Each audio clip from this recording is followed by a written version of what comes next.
أعوذ بالله من الشيطان الرجيم. بسم الله الرحمن الرحيم. الحمد لله رب العالمين، والصلاة والسلام على أشرف المرسلين سيدنا محمد وعلى آله وصحبه أجمعين. رب اشرح لي صدري ويسر لي أمري واحلل عقدة من لساني يفقه قولي. سبحانك لا علم لنا إلا ما علمتنا إنك أنت العليم الحكيم.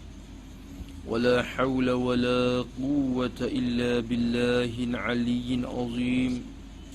ولا حول ولا قوة إلا بالله العلي العظيم. ولا حول ولا قوة إلا بالله العلي العظيم. اللهم فقهنا في الدين وافتح علينا فتوح عارفين واجعل أعمالنا خالصة لوجهك الكريم. ربنا زدنا علما نافعا وارزقنا فهما صحيحا يا رب العالمين. قال المصنف رحمه الله تعالى ونفعنا بعلومه وعلوم مشايخنا في الدارين آمين. Sampai kita di mana dulu?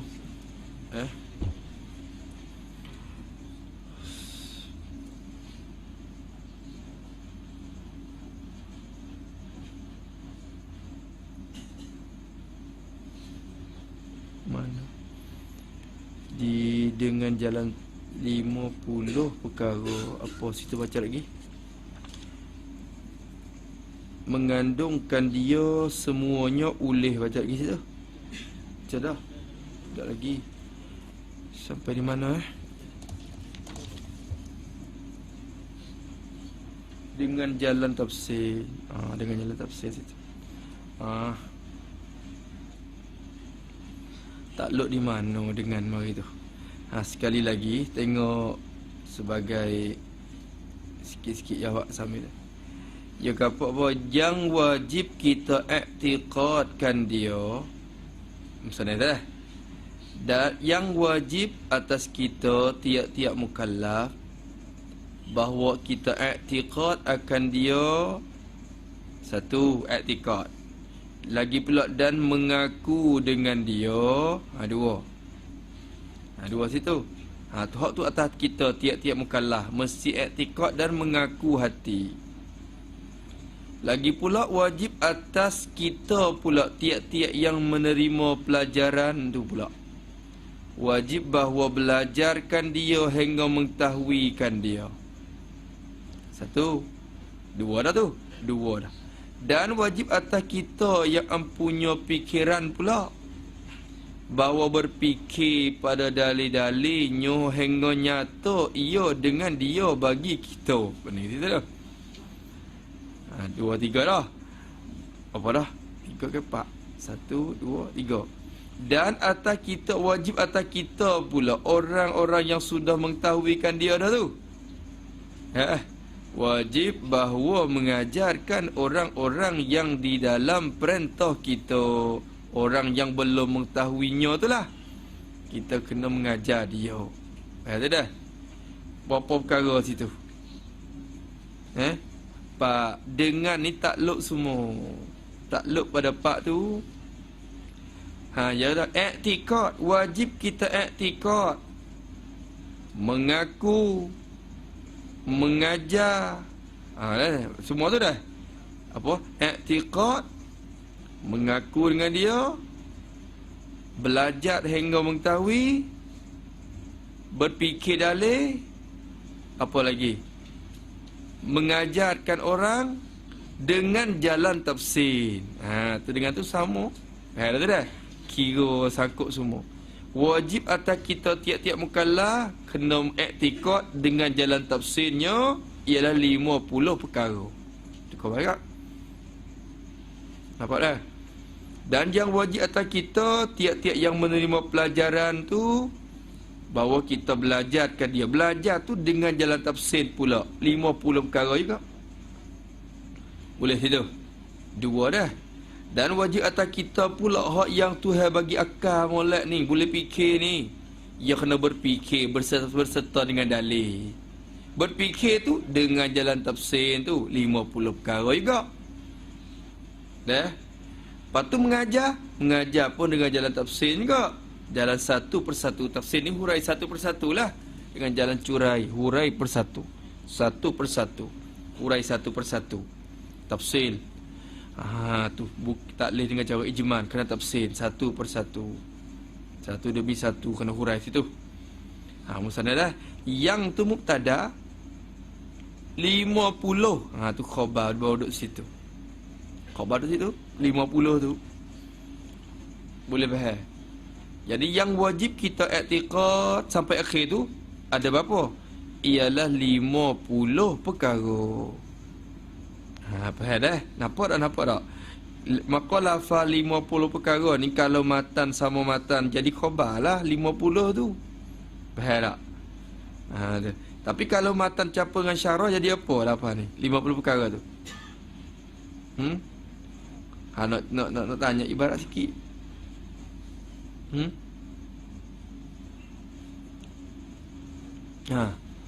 Kalau kira matan campur dengan syarah jadi apa? Lafaz dia tu. Lafaz apa? Lafaz 50 perkara tu. Jadi apa? Tak tahu mana nak fikir dia tu. Ya. Jadi apa?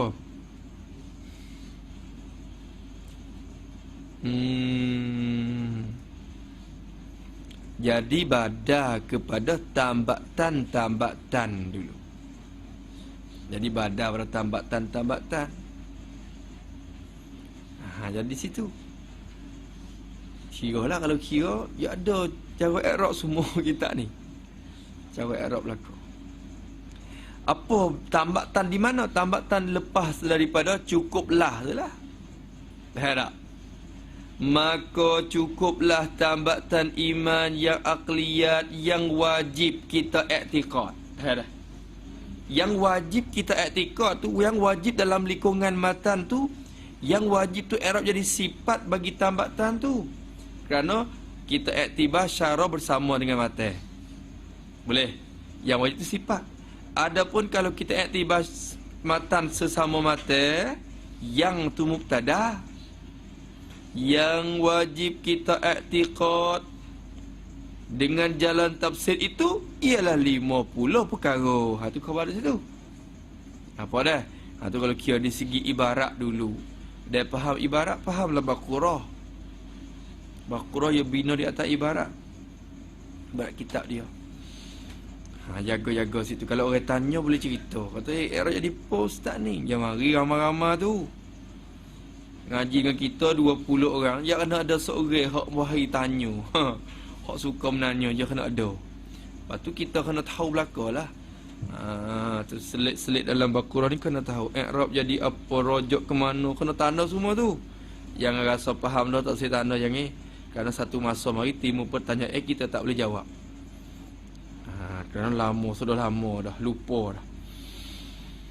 Dah habis itu. Tak apalah. Kira di segi makna pula, maksud dia pula. Tak dikira ibarat dia. Dia kata ada 50 perkara. 50 perkara. Hak tu wajib kita tiap-tiap mukallaf mesti mengetahui 50 perkara ni. Cukup tak lagi? Tengok. 50 perkara yang mengandungkan dia akan 50 perkara tu. Yang tu sifat pada 50 perkara tu. 50 perkara yang mengandung akan dia akan 50 perkara tu. Mengandung akan dia akan 50 gerti mengandung. Mengandung. Bukan mengandung. Apa maksud mengandung ni apa? Berkaitan, bersangkutan. Boleh kata gitu. Meliputi. Boleh kata gitu. Mengandungi. Mengandungi lah tu. Yang mengandungikan dia akan 50 perkara tu, semuanya. Semua 50 perkara. Takkid lagi. Takut kita faham kata mengandung setengah-setengah. Mengandungi setengah-setengah. Mengandungi semuanya. Faham tak? Kullaha. Semuanya. Semua 50 perkara tu. Jadi 50 akidah mengandungi akan dia semuanya oleh perhimpunan makna dua kalimah tauhid. Boleh? Mengandungi oleh tu fa'il bagi apa? Mengandungi. Fa'il situ tu takdir oleh tu. Mengandungi, mengandungkan dia, mengandungi itulah. Mengandungi, meliputi, bersangkutan, berkaitan akan dia akan 50 perkara tu oleh perhimpunan makna dua kalimah tauhid. Perhimpunan. Himpunan makna dua kalimah tauhid. Tu. Mana dua kalimah tauhid? Mana dua kalimah tauhid? La ilaha illallah. Lepas tu satu lagi Muhammadur Rasulullah. Nak tanda tadi dua kalimah tauhid, iaitu la ilaha illallah Muhammadur Rasulullah. Bila kita faham makna la ilaha illallah, mengandungi dalam makna la ilaha illallah tu 41 akidah. Bila kita faham makna Muhammadur Rasulullah, mengandungi akan makna Muhammadur Rasulullah tu oleh mengandungi dalam tu 9 akidah. Capur mari dua kalimah tauhid jadi 50 akidah, 50 perkara. Musannif akan hurai depan lagi. Tu. Sepatutnya minggu lepas ni kita kena wakah sini, kena henti kot ni. Barulah tak penat fikir tu. Mengandung tu akan dia semuanya oleh perhimpunan makna dua kalimah tauhid. Tengok tu ya kait tu. Oleh makna perhimpunan makna bagi dua kalimah tauhid, la ilaha illallah Muhammadur Rasulullah. Kalimah pada lurah ialah, bukan kalimah pada istilah. Kerana kalau mengikut istilah la ilaha illallah bukan kalimah, tu kalam. Tu kalam. Tapi ni kalimah pada lurah. Kalimah pada lurah. Ya, sebut kalimah lurawi, di segi lurah. Tu. Habis itu. Tu jaga dah. Tu jaga. Sebagai kandung atas jalan ijman. Pula dah situ. Mengandung akan dia oleh makna dua kalimah tauhid itu. Mengandungi sebagai kandung, sebagai sangkutan, sebagai meliputi atas jalan ijman, atas bentuk umum gitu ya. Berbentuk umum. Apa huraian sini nanti akan hurai oleh musannif sendiri. Tu kita dengar sokmo atau lejak ijma. Tak payah sampai ke suk. Duk dengar ji kitab tauhid tu pun dia sebut, dia kata mengandungi dengan cara ijman, melengkapi atas jalan ijman. Tak payah sampai ke bila-bila. Kalau tak hurai malat, apa ijman? Dia kata dalam la ilaha illallah mengandungi 41 akidah atas jalan ijman. Dengar kitab mana-mana pun sebut gitu. Dalam Muhammadur Rasulullah mengandungi dalamnya oleh 9 akidah atas jalan ijman, bentuk umum. Kitab mana-mana pun sebut gitu. Tapi huraian tu, huraian mafhum dia tu apa? Kita dengar ya, dengar. Kalau kita tak jelas di sini, bila masa mengajar pun kita lepas-lepas juga. Tuan-tuan, la ilaha illallah tu mengandungi 41 akidah dengan jalan ijman. Ini jalan umum lah, jalan umum. Lepas tu orang kampung tanya, macam mana ustaz ada jalan ijman? Umum lah, umum. Jalan umum gitu. Jadi bila kita sebut la ilaha illallah tu, kita faham dengan umum gitu je. Tak apa lagi. Macam mana faham dengan umum gitu? Umum lah. Umum lah, umum. Tak faham umum ke? Tak faham. Akhirnya tak faham sampai kepada orang mengaji pun tak. Sebab ustaz pun tak faham. Dia dengar sekadar ijman gitu je. Maka perlu kepada huraian yang halasi pula. Musannif nak hurai situ kerana ada kesulitan sedikit tentang maksud atas jalan ijman tu, kita tak boleh nak hurai. Lalu tu musannif tolong kita. Dia kata apa? Dan dikehendaki dengan mengandung itu, jaga, dia kata.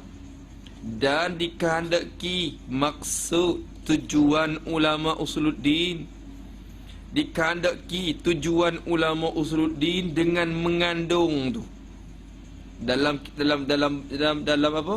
Dalam kharidah kita yang kita baca tu wayantawi fi kilmatin islami ma qad madha min sairin ahkam. Tu ma qad madha tu 50 akidah tu dah lah ma qad madha tu. Dalam ma qad madha tu 50 akidah tu yantawi fi kilmatin islam. Terkandung dalam single kita tu yantawi ayatadammanu. Tu terkandung tu makna yatadamman, tadammun tu mengandungi. Apa makna mengandungi? Yatadammanu. Tu dah. Tu kena huruf situ. Tadamman. Dia kena perlu kepada huraian ulama, bukan semata-mata buka kamus pun boleh hurai. Yatadammanu. Dan dikehendaki dengan mengandung atau Arab panggil yatadammanu atau yantawi dalam istilah dalam cakap syadadid tu. Dikehendaki dengan mengandungi tu apa? Mengandungi, mengandung tu bukan kandung. Mengandung 2 bulan tak tu. Mengandung kan dah. Tu mengandung lah, kandung. Kandung ni mengandung, mengandungi kita kata gitu. Kalau luar ni dia tambah ya lagi. Mengandungi. Meliputi, melengkapi. Dia kata tu, mengandungi, meliputi, melengkapi, bersangkutan, berkaitan. Boleh kata tu. Dikehendaki dengan mengandungi tu apa? Iaitu apa? Dikehendaki tu. Iaitu rejak bagi dikehendaki. Ya moga dan tu dikehendaki tu dia ya seolah kata ganti pada wal maqsudu. Wal maqsudu seolah kata kalau kita terjemah kak wal maqsudu bitadammuni huwa rejak mana? Al maqsud tu lah. Huwa al maqsud tu lah. Maka di sini kata dan dikehendaki dengan mengandung itu iaitu yang dikehendaki tu. Dah. Rejak molat. Dan dikehendaki ni bahasa kita yang kehendaki, tapi sekarang ni dia pakai makruh dengan lafaz maksud. Maksud tu bahasa Arab. Apakah kita faham maksud pula bahasa Arab pula lebih daripada bahasa kita. Dikehendaki. Dan maksud dengan nampak pula dah. Dan maksud dengan mengandungi tu iaitu maksud tu ialah tu soalan kata kita lah. Iaitu ialah melazim. Melazim. Kalau gitu kita faham kata yatadammanu dengan makna yastalzimu. Mengandungi dengan makna melazimi. Melazim. Tu bahasa payah juga tu nak guna bahasa Melayu. Melazim tu apa? Saya cari sampai ke hari ni. Semenjak pada duk mengajar kitab Al-Quran habis dah ni. Melazim tak boleh lagi. Terjemah dengan cara tepat sungguh-sungguh. Kadang-kadang guna pun duk jadi tok-tek. Hak tu kadang setengah-setengah terjemah tak tepat sangat lagi. Kadang-kadang boleh guna juga tapi tak tepat. Gitu. Akhir-akhir kembali ke asal bahasa melazimi. Kembali kepada asal bahasa dia. Bahasa Melayu kita tak ada terjemah yang tepat. Kita guna dia juga melazimi. Apa kampung tak faham melazimi? Kampung tak faham melazimi. Ya dengar gitu jelah melazimi. Apa makna melazim? Apa melazimi? Apa?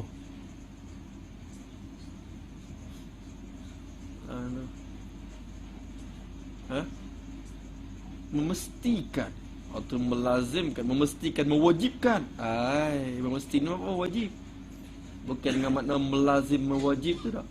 Awak lazim kena buat. Awak tu kena mesti mana wajib. Nampak tak? Melazimi lah pula weh. Melazimi. Hadza amrul lazimun. Lazim tu memesti. Yang mesti kena buat hak tu. Hak tu bukan makna tu. Lazimah bahasa Arab ni banyak bahasa pula tu. Lazimah. Nampak? Apa melazim? Melazim ni apa Ya tu. Tapi kalau kau bertanding tu ya tok guru dulu dia guna bahasa kampung-kampung. Dia guna bahasa kampung-kampung. Kadang ada setengah-setengah tok guru kata apa? Melazim ni apa? Bertikam turut. Bertikai turut. Bertikai turut. Dia buat benda tepat, ya tikai turut marinya benda ni. Tu lazimi. Faham tak? Itu lazim. Berarti lazim dengan malzum ni je berkaitan dua tu. Bila ada lazim ada malzum. Ada malzum. Bertikai turut. Bila ada malzum, bertikai turut berlaku lazim. Faham tak? Bertikai turut. Tak faham? Bertikam. Tikam tu faham tak? Tikam. Tikam turut. Tu kecek ke kampung. Tu pun kalau kita guna lah ni, tak jadi sedap ayam ke bahasa kampung. Bertikai turut. Bila kita kata, bila ada mudhaf, adalah mudhafu ilaih misalnya. Maka mudhaf itu malzum. Lazim daripada ada mudhafnya, ada mudhafu ilaih.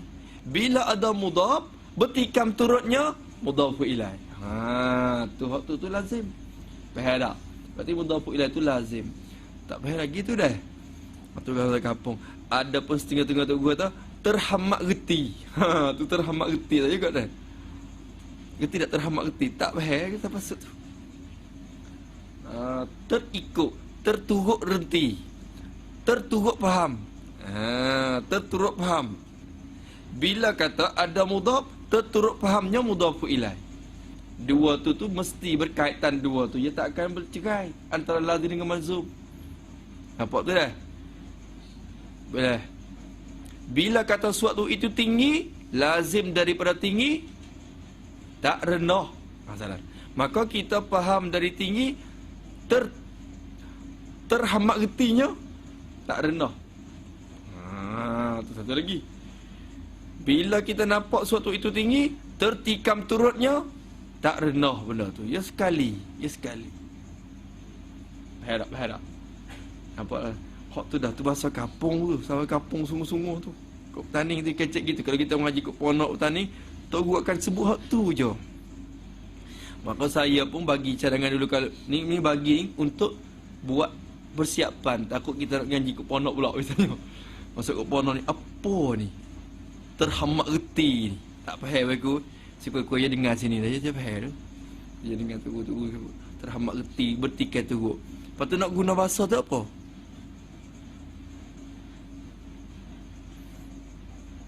Apa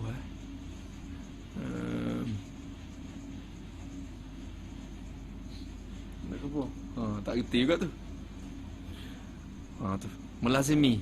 Cuba bila kaji mula nak pening melazimi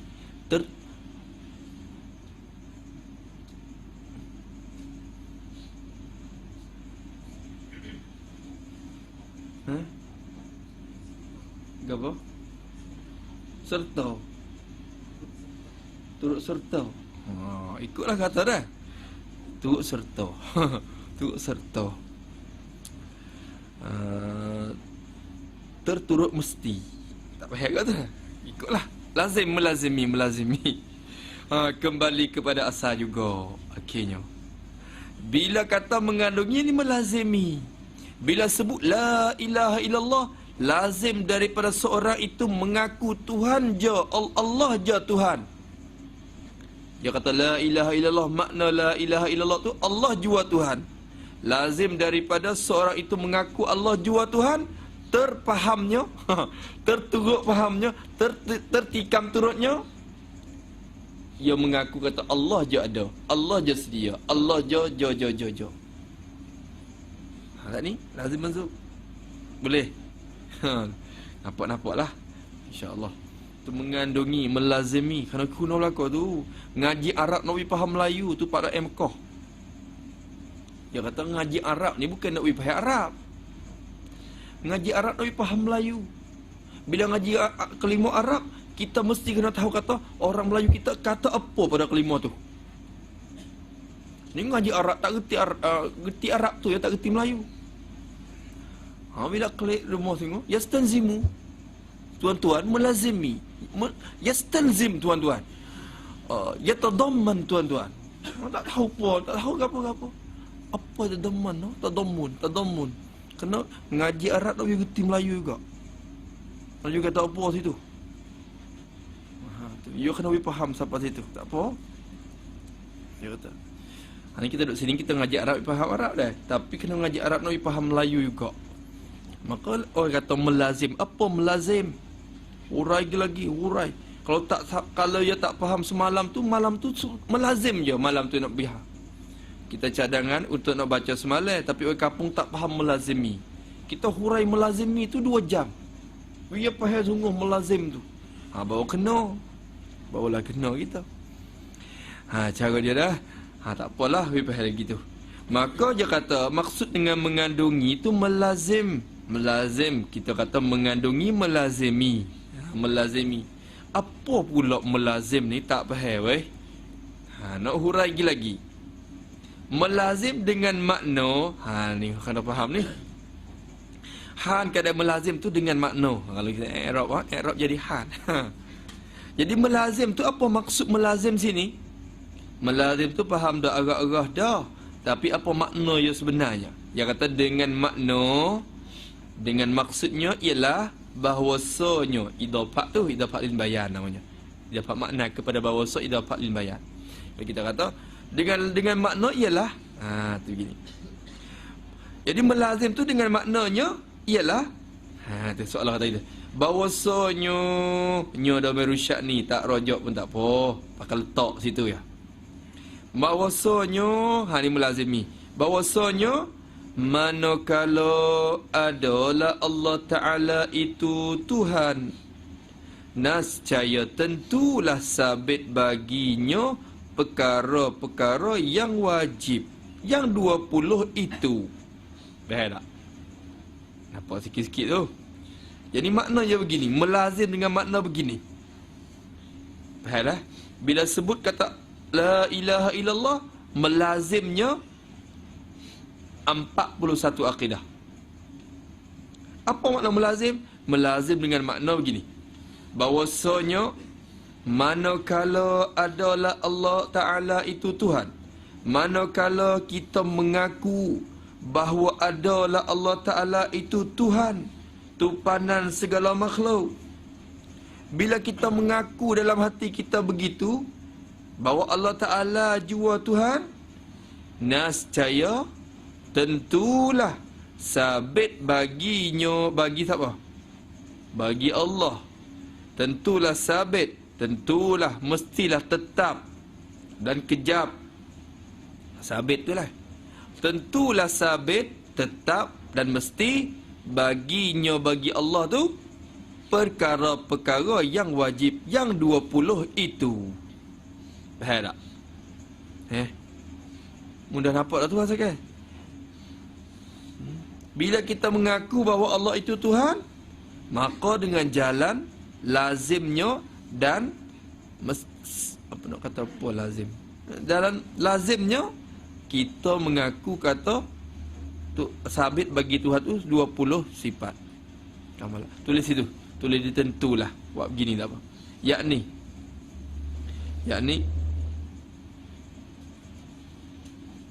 melazim dengan makna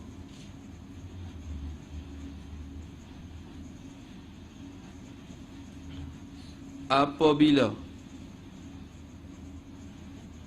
kita mengaku kejap dalam hati, bahawa Allah itu Tuhan,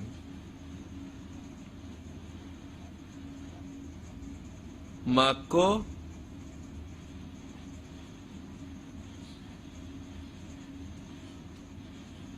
dengan jalan mengikut pasti, mengikut pasti, lazim. Katalah dengan jalan mengikut pasti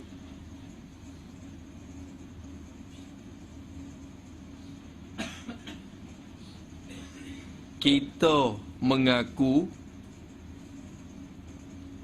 bahawa tentu dan mesti sabit bagi Allah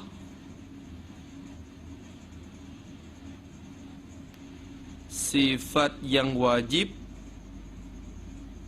yang 20 itu. Habis itu. Sifat yang wajib yang 20 itu. Tu. Misalnya kita nak jadi anak koli seseorang, demo tu tukang kita, bos kita. Bila kita mengaku kata dia tu bos, dengan jalan mengikut pastinya kita sudah mengaku bahawa dia tu ada duit, dia tu punya bina earning, dia tu ada anak koli yang lain banyak lagi. Tu sudah mengerti. Bila kita mengaku kata dia tu bos kita, dengan jalan lazimnya kita mengaku kata dia ada duit, dia ada tu, ada ni, ada dia, ada ni. Tu je lazim. Dengan jalan lazim pula kata dia tu ada binaan ni semua hak dia. Dan perniagaan ni pun hak dia. Soalan lazim dah bila kita mengaku kata dia bos. Begitu juga kalau kita mengaku kata Allah itu Tuhan, Allah je Tuhan, dengan jalan lazimnya kita sudah mengaku bahawa sabit bagi Tuhan 20 sifat yang wajib itu bagi Allah. Nampak tu dah? Jalan melazimi itu maknanya gitu. Tu mengandungi. Sebab tu dia kata la ilaha illallah, dalam hati Allah jua Tuhan. Tapi dalam hati laginya sudah dia mengisbat kata Tuhan ada sifat kamalat, yang sudah mengaji bersama dengan dalil dulu. Sebab itulah akidah dia kuat. Akidah dia kuat. Dia kata la ilaha illallah, sepatah tu gementar arah-arah. Sebab apa? Sebab benda hak dalam isi kandungan dia tu ada benda. Bukan semata-mata angin mulut saja dah. Ni la ilaha illallah, la ilaha misalnya. Pening sampai tua, tak tahu apa lagi. Tak tahu apa lagi. Tak menafi keusahaan dia tu, usaha dia tu Tuhan bagi juga kot. Mudah-mudahan Allah Ta'ala bagi juga peluh dia tu, penat lelah dia tu kena bagilah. InsyaAllah mudah-mudahan Tuhan bagilah. Tapi tak berisi juga. Tu. Kalau ibarat padi-padi yang hampa lah. Belalah buat juga, buat apa? Buat bakar. Tu buat muka lah. Adalah harga cara dia. Harga sekadar nak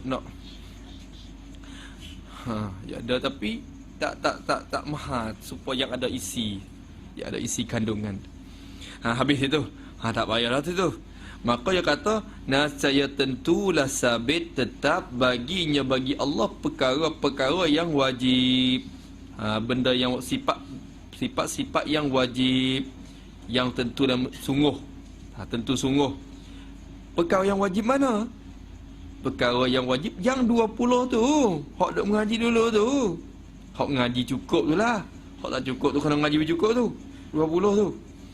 20 sifat tu ambil daripada qudrat, ambil daripada wujud sampai kepada kaunuhu.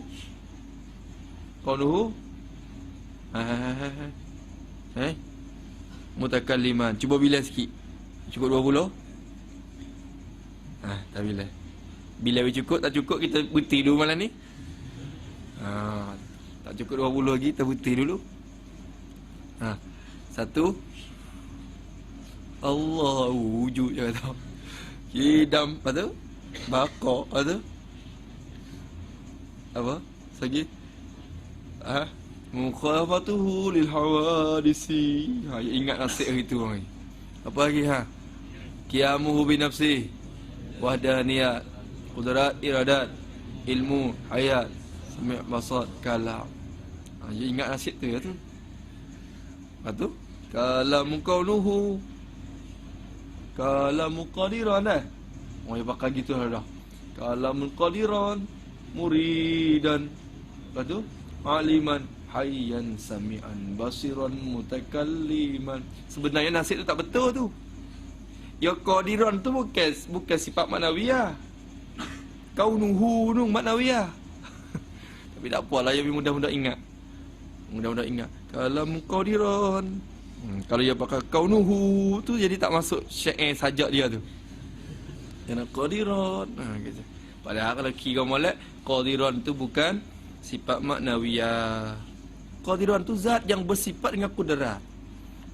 Bukan lagi maknawiyah. Maknawiyah tu kaunuhu, keadaan tu, diri keadaan tu benda apa? Kilah, hak jadi kilah. Hak ni kata hal, hak ni kata amr i'tibari tu. Hak lepas mari bahas saya dah. Ya kata dah 20 sifat tu lah. Bahkan bukan setakat 20 tu. Hak terkandung dalam tu 20 hari kita mengaji lah. Tapi bahkan semua sifat-sifat kamalat masuk dalam tu semua. Tapi hak kita mengaji tafsilinya 20. Bukan setakat 20. Masuk lagi semua. Bahkan semua sabit bagi Allah Ta'ala tu semua sifat-sifat kamalat. Apa makna kamalat? Lepas dah dulu. Sifat apa?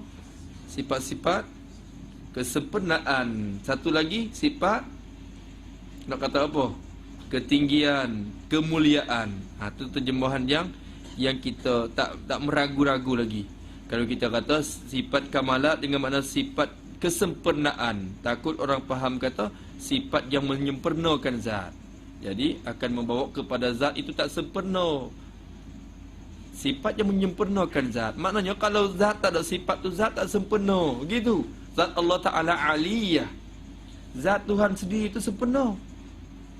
Sifat pun sempurna. Masing-masing sempurna. Jangan tukar. Ini lupa. Zat dia pun kamilah. Zat dia pun kamalat. Sifat dia pun kamalat. Masing-masing ada mempunyai kesempurnaan pada dirinya. Faham tak? Cuma dua itu seakan-akan jodohnya. Dia tak akan boleh bercerai tangga. Dah, jodoh dia. Tu ya. Gitu dah. Maka terjemahan yang kita keluar daripada keliru-kelirunya, kita kata kamalat dengan makna sifat ketinggian dan kemuliaan. Habislah. Tu sifat kamalat semua. Ada banyak mana sifat kamalat? Ada banyak mana? 99 sifat kamalat ada berapa? Tak terhingga banyaknya. Tak terhingga banyaknya. Lepas tu berapa? Berapa? Tuhan je yang mengetahui. Mengetahui kata tak terhingga. Mengetahui ke mana tak terhingga? Tuhan je yang tahu kata tak terhingga. Bermaknanya tak tahu jugalah.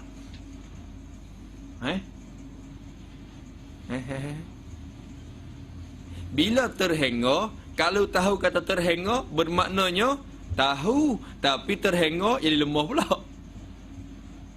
Kalau kata tak tahu tak terhingga, maknanya tak tahu, jadi jahil pula. Begitu.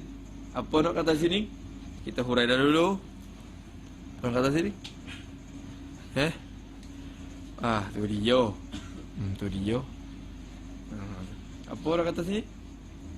Allah Ta'ala mengetahuikan akan sifat kamalatnya yang tidak terhingga itu. Tak. Dengan ketiadaan terhingga, Tuhan mengetahui ketiadaan terhingga itu. Bilangan yang tak terhingga Tuhan tahu. Betul orang tanya, bila tahu bermakna tak terhingga? Bila tahu berartinya terhingga. Hak tu kepala otakmu. Kepala otakmu tu Tuhan bagi sekadar tu je. Akal kita ni pendek sangat. Tanda akal kita tu pendek ya akal kita. Kita boleh tahu sekadar benda yang terhingga je. Allah Ta'ala dalam keadaan sifatnya yang tak terhingga, Tuhan tahu kata banyak mana. Tak terhingga tapi tahu kata banyak mana. Kita kalau tak terhingga tak tahu dah lah kata banyak mana, tapi Tuhan tahu kata banyak mana. Nafas ahli syurga ada banyak mana? Sampai ke bila nafas dia? Tak terhingga nafas ahli syurga. Ahli syurga ni berkekalan selama-lama. Berarti nafas ahli syurga tak terhingga banyaknya. Sampai ke bila dah? Tuhan tahu tak? Tahu. Dalam keadaan tak terhingga tu Tuhan tahu kata banyak mana. Tahu boleh ke? Hak tu hak tak leh tu kepala mung tu lah. Hak tak leh. Ya dah tu dah. Sebab tu ulama akan jaga lagi kitab-kitab. Ulama kata kalau Allah Ta'ala dia tahu, adapun apa tahu benda yang tak terhingga itu, ketiadaan tahu benda yang tak terhingga itu bihasabi uqulina al-qasirah. Kita tengok kitab-kitab. Hak tu dikira akal kita yang apa? Yang terhak. Yang terhak. Qasidah. Batas terhak. Bilangan ni, lepas ada 1 juta tu apa? 10 juta. Lepas 10 juta tu apa? 100 juta. Lepas 100 juta tu apa? 1000 juta. Lepas 1000 juta tu apa? 100,000 juta. Lepas 100,000 juta tu apa? 1 juta. Lepas 1 juta tu apa? 1 juta. Lepas 1 juta tu apa? Kita bilang sampai gelap tak habis lagi. Tu pun tak terhingga lagi bilangan yang kita bilang tu. Tuhan tahu tak? Tahu bilangan yang tak terhingga itu. Banyak. Boleh ke? Oh ya, dah kata palamung. Palamung tak boleh. Tu.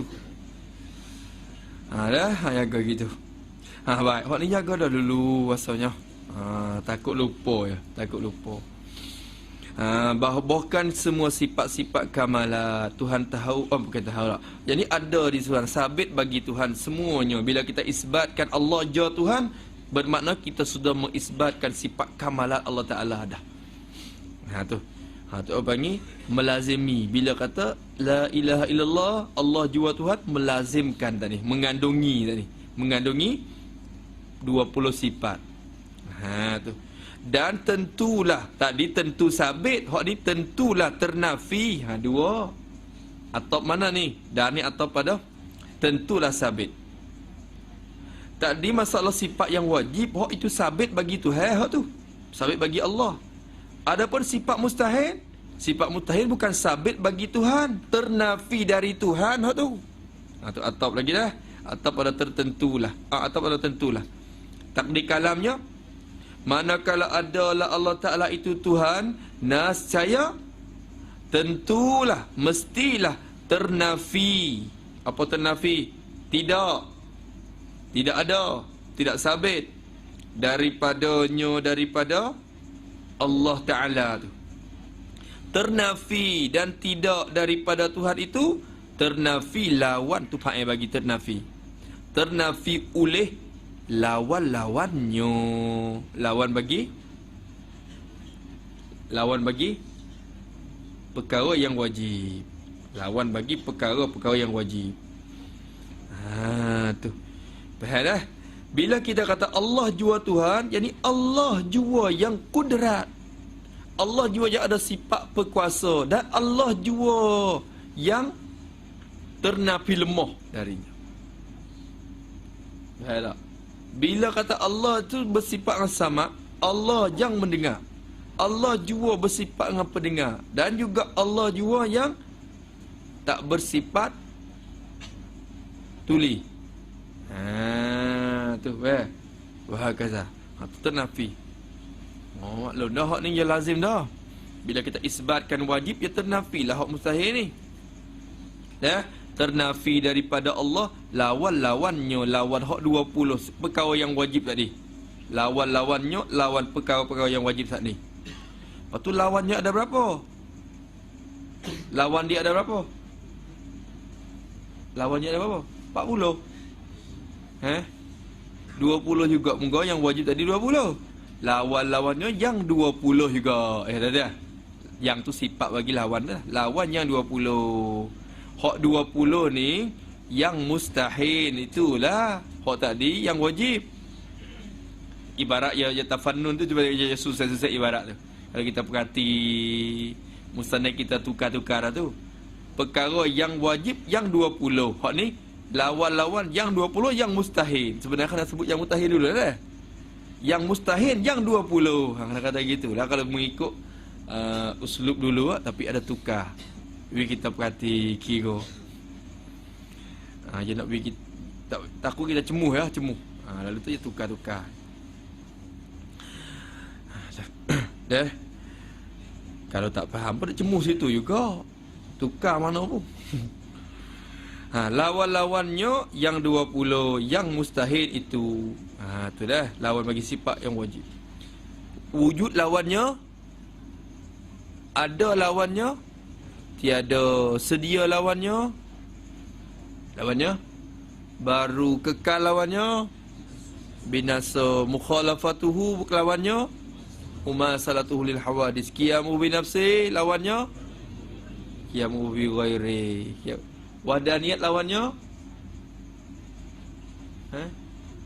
apa? Berbilang, ta'adud. Qudrat ajz. Arak we. Qudrat, iradat. Arak dia lah. Sini je sekat, terlekat sini. Sebab dia banyak sangat lawan. Dia banyak bentuk. Kalau ngaji sifat wakul, kitab Al-Quran ni dia tak boleh cepat-cepat lah, sini dia slow. Sampai kira dah dia 2, 3. Apa dek? Lawan bagi iradat tu apa? Apa? Ghaflan lalai. Betul apa lagi? Nyanyok lalai. Betul apa lagi? Lupa, tergagau. Karaha. Tu.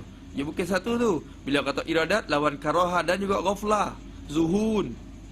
2, 3. Hok Musanaf hurai dulu dalam kitab ni. Kita tengoklah dulu. Dia bukan satu. Sebab tu sini dia tak boleh, dia kena kira sikit. Ilmu babuk. Ilmu ni tak tahu apa sekarang buk. Tu lawan dia jahil. Ilmu lepas tu tu sampai akhirnya. Alah kawan pun. Habis itu. Maka dia kata itu ternafikan semua 20 yang mustahil tu. Bukan 20 tu saja yang ternafi, bahkan semua kekurangan.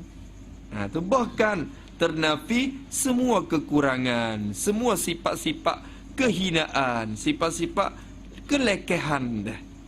Sifat apa saja yang lekeh, yang hina terhadap Allah, ternafi semuanya. Bukan 20 tu saja. 2. Jadi berapa dah? 40. Tinggal satu lagi, tak sebut lagi. Muka 41 akidah. Dan tentulah patut baginya membuatkan mungkin dan meninggalkannya. Tu hak ni satu lagi. Dan ni atop mana? Tentulah. Hak mula-mula tu. Bila kita manakala adalah Allah itu Tuhan, nascaya tentulah juga apa? Tentulah patut baginya bagi Allah. Patut padan bagi Allah. Patut tu haruslah bahasa Arab harus. Musanna terjemah dengan mana patut ataupun padan. Padan dan patut. Tentulah patut baginya bagi Allah tu, patut bagi Tuhan membuatkan mungkin. Nak buat mungkin pun patut. Dan meninggalnya. Meninggal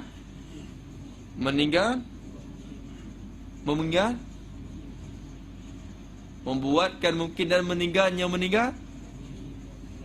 Membuat mungkin. Jaga malah. Tinggal apa mungkin, tinggal buat. Membuat dan tinggal. Tinggal apa? Saya buat rumah dan saya tinggal rumah. Bukan tinggal rumah, tinggal buat rumah tu. Baik, jaga malah. Bukan tinggal rumah. Kalau tinggal rumah bermaknanya buat dah. Buat dah, lepas tu tinggal. Baik tak? Saya tinggal, saya tak buat. Tu tarku. Mana tarkul fa'li? Fa'lu wa tarku. Tarku ya tarkul fa'li. Fa'lul mumkini wa tarkuhu. Tarku fa'li. Jaga malah kitab ulama pun, kitab Arab pun begitu lah. Tarkuhu tarkul fa'li. Bukan tarkul mungkin. Tarku fa'li mungkin dah. Jaga makna itu dah.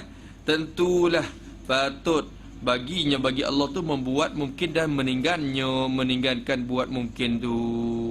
Tentulah membuat atau meninggal. Faham dah? Dengan makna apa? Menentu mana-mana satu itu patut bagi Allah Ta'ala. Faham dah? Patut bagi Tuhan membuat mungkin dan meninggalnya dengan tentu. Tentu mana-mana satu ikut patut. Mana-mana satu patut.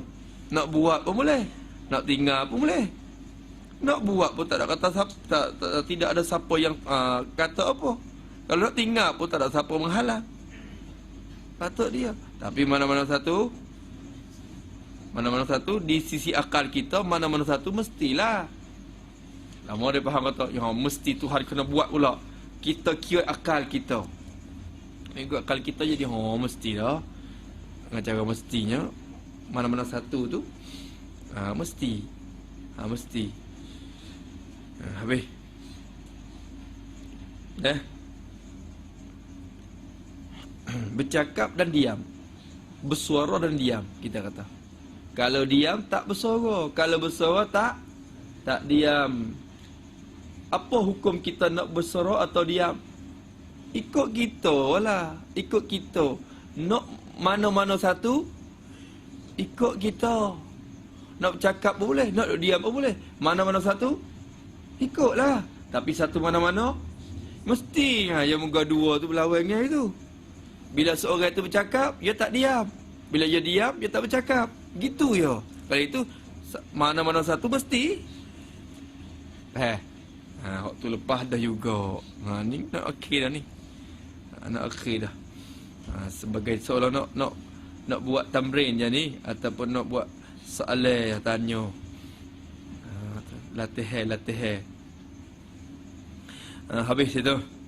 Sekarang tu, itulah kandung dalam La ilaha illallah. Bermaknanya, orang yang mengaji sifat 20, bila dia sebut La ilaha illallah, berisi.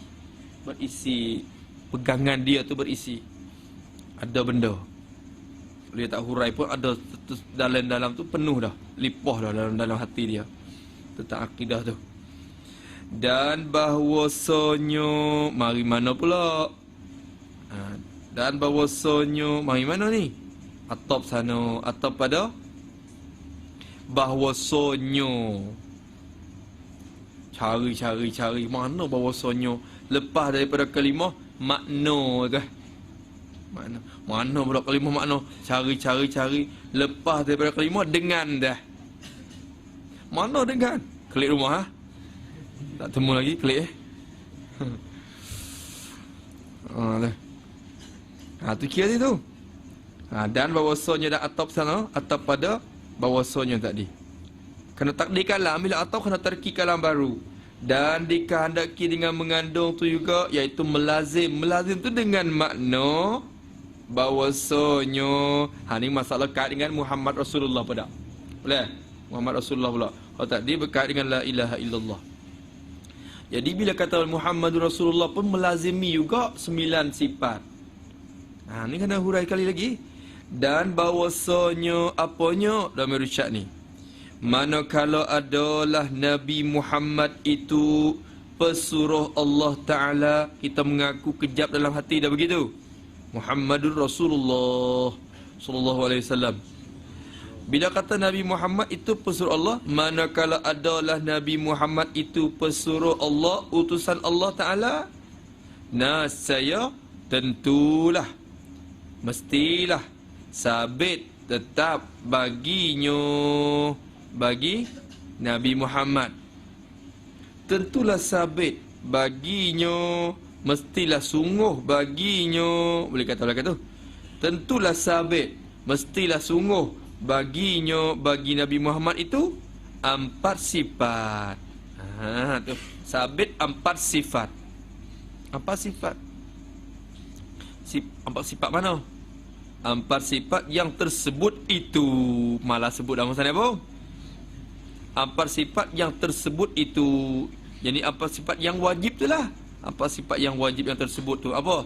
Sidik, amanah, tabligh, fatanah.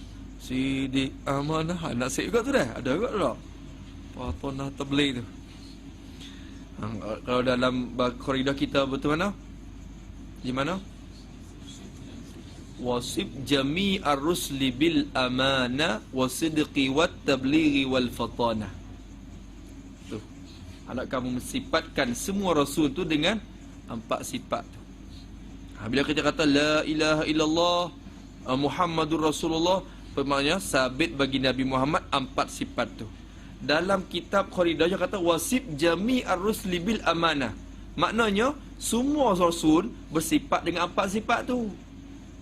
Tapi takkan boleh faham Rasul yang lain, kena isbat di Nabi Muhammad dulu. Kena bersabit di Nabi Muhammad dulu. Sebab kita kata Muhammadur Rasulullah, bukan kita kata Isa Rasulullah, bukan kita kata Ibrahim Rasulullah. Kita kata Muhammad Rasulullah. Macam mana nak masukkan semua sifat Jami'ur Rasul dalam tu?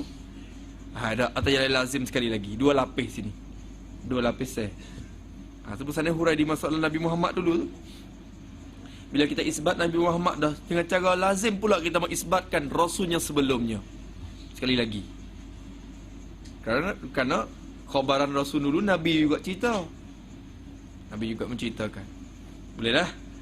Empat sifat yang tersebut itu. Satu, sidik, amanah, fatanah, tabligh. Dan ternafi daripadanya. Dan atau mana? Sabit. Atau pada sabit. Tentulah ternafi daripadanya. Tak ada. Tidak ada. Daripada Nabi Muhammad tu. Hak tadi sabit baginya bagi Nabi Muhammad. Empat sifat tu. Dan ternafi. Tidak daripada Nabi Muhammad tu juga. Empat perkara pula. Dah. Ternafi oleh empat perkara tu. Empat perkara mana hak ni? Empat perkara yang lawan-lawannya. Lawan bagi empat sifat yang tersebut. Lawan bagi empat sifat yang tersebut. Ternafi empat hak lawan. Dah. Perkara yang lawan, yang mustahil itu itulah. Yang mustahil tu. Sidik lawannya. Dusta. Arab kata apa? Kazib. Tu. Amanah. Amanah apa arti amanah? Musanya kita terjemah apa amanah? Amanah artinya betul hati. Dia kata betul hati. Tu terjemah yang musannaf. Amanah. Lawannya apa? Khianah. Apa musannaf kata? Belok dan karu, dia kata. Ingat tak dulu? Belok kacau ni. Belok hati, kacau, karut. Karu Muhammad ni. Karu sungguh. Haru. Haru pun kata. Kaca. Haru. Tu kacau. Kaca tu kacau. Habis itu. Tu hak tu hak musannaf lah. Kita kena ingat lah. Sekurang-kurang ingat hak dia. Tak apa dah. Kita ngaji kitab dia ni. Ingat kata. Sini ni Baqarah terjemah begini.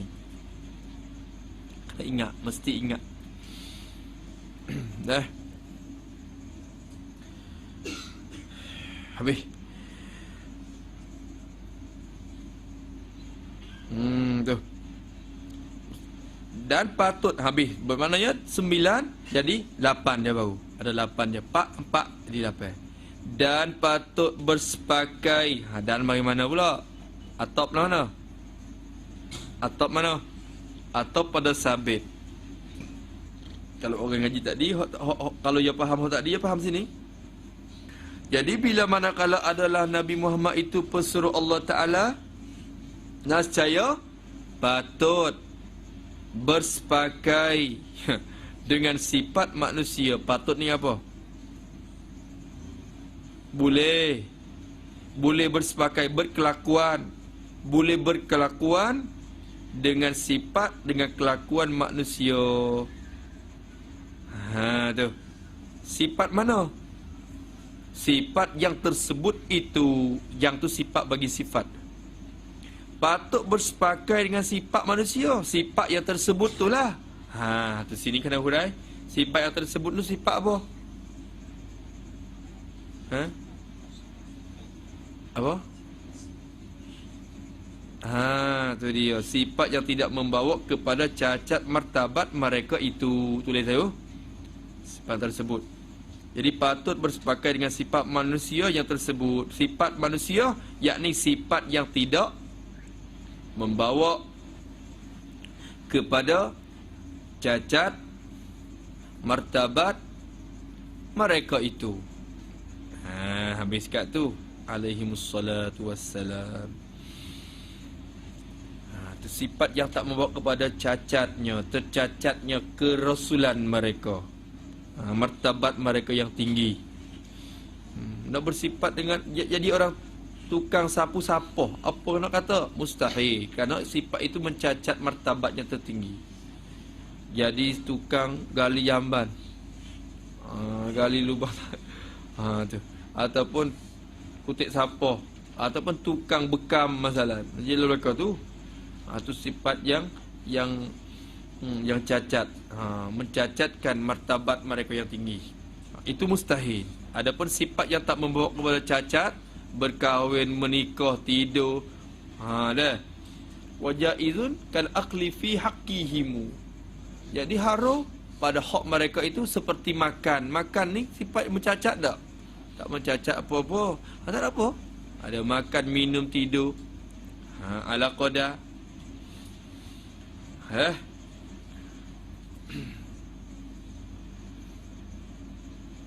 Makan kenyang sangat sampai ke tak bangun-bangun sembahyang, apa hukum? Itu mustahil pula. Kalau itu mencacatkan martabat mereka itu. Kita mustahil tak? Kita mustahil tak? Tak mustahil kita. Seakan-akan wajib. Padahal benda haruh tu dah. Benda haruh. Habis. Dan lazim daripada benarnya. Yang lagi. Dan lazim daripada benarnya pada khabar. Ni nak bawa kepada Rasul yang lain lah. Bila kita mengisbatkan Nabi Muhammad, akan tarik semua Nabi. Dan lazim. Ni nak mulai cakapan baru. Isti'nah. Dan lazim daripada benarnya benar Nabi Muhammad. Lazimnya dengan cara mengikut pastinya. Itulah. Daripada benarnya benar Nabi Muhammad. Bila kita mengaku kata Nabi Muhammad itu benar, kita mengaku kata Nabi Muhammad benar, lazim daripada benar Nabi Muhammad itu benar apa? Benar pada khabarannya, takluk pada benar. Lazim daripada benar Nabi Muhammad benar pada khabarannya. Khabarannya Nabi Muhammad. Nabi Muhammad ni cakapan dia tu benar, khabaran dia semua tu benar. Tu hadis-hadis Nabi tu kan, semua benar tu. Adapun yang membawa kepada dhaif tak dhaif itu sifat rawi pula. Padahal perkataan Nabi semua benar. Benar. Mereka maudhu'. Kalau maudhu' betul-betul tak apa, bukan hak Nabi tu. Kalau isabit daripada Nabi, itu benar. Cuma tak diterima kerana pembawa tu. Pembawa sendiri tu kadang-kadang ada kekurangan. Tak sikoh. Itu dia. Maka khabaran Rasulullah semua tu benar. Lazim daripada benar Nabi pada segala khabarannya. Satu. Dan cerita-ceritanya, cerita Nabi Muhammad itu, atau pada khabaran dan cerita. Khabaran-khabaran tu hadis-hadis, cerita-cerita, atau tafsir tu khabaran dan cerita. Lazim daripada benarnya Nabi Muhammad, benar pada khabaran-khabarannya dan cerita-ceritanya tu, lazim di situ, lazim apa? Bila kita mengaku Nabi Muhammad tu benar pada cakapan dan cerita dia, lazim bahwasanya, itu fa'il bagi lazim fa'il bagi lazim. Lazim daripada itu, lazim bahwasanya dhamir syad ni.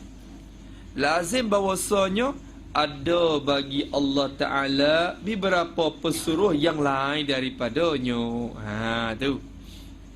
Bila kita percaya kata Nabi Muhammad itu benar pada segala khabarannya, lazim di situ pula bahwasanya ada bagi Allah Ta'ala tu beberapa pesuruh yang lain. Ada utusan yang lain lagi, yang lain daripadanya, daripada apa? Daripada Nabi Muhammad. Ada lagi pesuruh yang lain daripada Nabi Muhammad. Tahu di mana?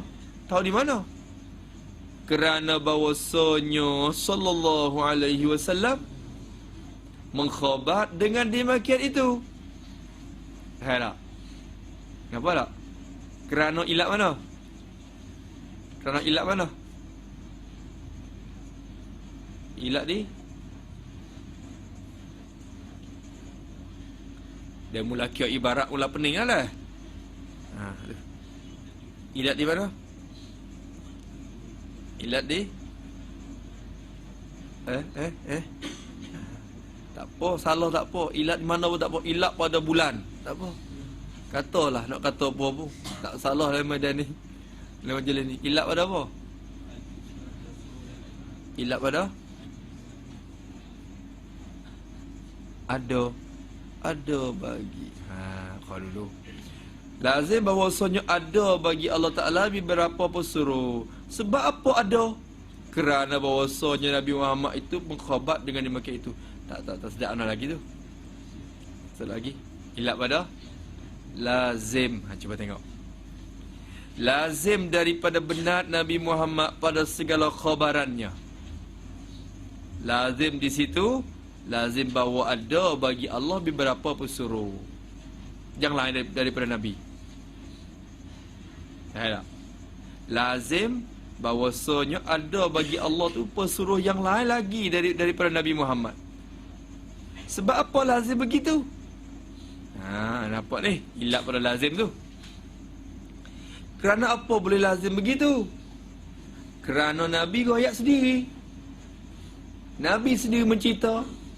Bila Nabi sendiri mencerita, lazim daripada khabaran itu bermaknanya ada lagi yang lain. Tu. Ilat dah. Kerana bahawasanya Nabi Muhammad kita sallallahu alaihi wasallam. Tu. Kerana Nabi kita sallallahu alaihi wasallam mengkhabar dengan demikian. Nabi tu mencerita kepada sahabat-sahabat dia, mengkhabar kepada para sahabat dia, mencerita kepada para sahabat dia, mengkhabar dengan demikian itu. Demikian apa? Demikian itu demikian itu keadaan ada bagi Allah pesuruh yang lain daripadanya. Tu demikian itu. Demikian itu apa ada nak rojak tak apa, ada demikian itu ada bagi Allah Taala beberapa pesuruh yang lain. Kita baik kita tulis demikian itu ada bagi Allah pesuruh yang lain daripadanya. Baik kita tulis asing, kerana kalau kita buat isyarat kepada ada tu, takut dia baca dia ada tu pula satu hari. Mengkhabar dengan demikian itu ada. Padahal dia panjang lagi dah. Panjang lagi. Ya kena tulis habis. Kerana Nabi kita sallallahu alaihi wasallam sendiri mengkhabar dan mencerita dengan demikian itu. Sahabat dapat tahu tentang Nabi Musa. Tengok dalam Al-Quran. Nabi Musa dan Nabi Khadir. Sebut Nabi Yunus dengan cara banyak. Nabi Yusuf. Nabi Ibrahim. Boleh tahu dengan khabaran Nabi. Dengan khabaran Nabi. Tu. Oh, ada lagi Rasul yang lain bukan Nabi Muhammad seorang. Kalau Nabi tak cerita, tahu tak? Sahabat tak tahu. Tapi dengan sebab Nabi cerita, sahabat boleh tahu kata ada lagi Rasul yang lain. Boleh? Bila begitu, dan lazim pula sekali lagi. Dan lazim daripada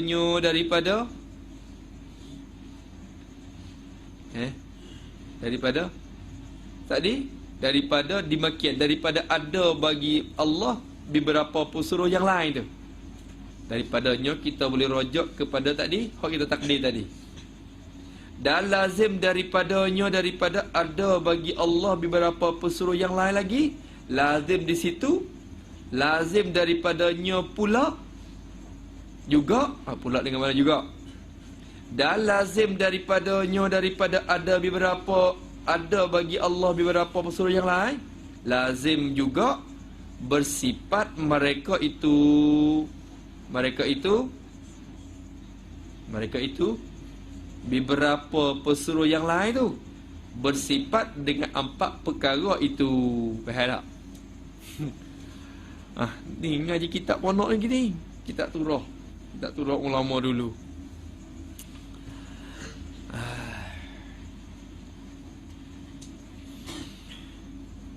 Tu dia. Nak boleh satu mafhum tu kena kira Allah. Kira.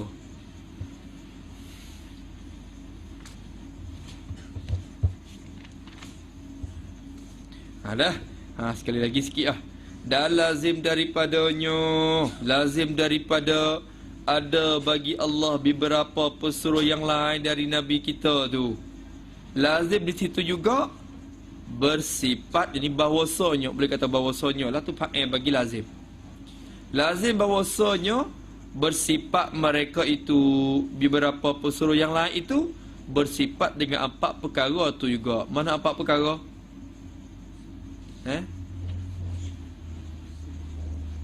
Siddiq, amanah, fatanah, tabligh. Tu. Hingga akhir barang yang tersebut tu lah. Musannaf pun malah dah. Apa maksud hingga akhir barang yang tersebut? Apa isyarat di sini? Dia isyarat apa sini?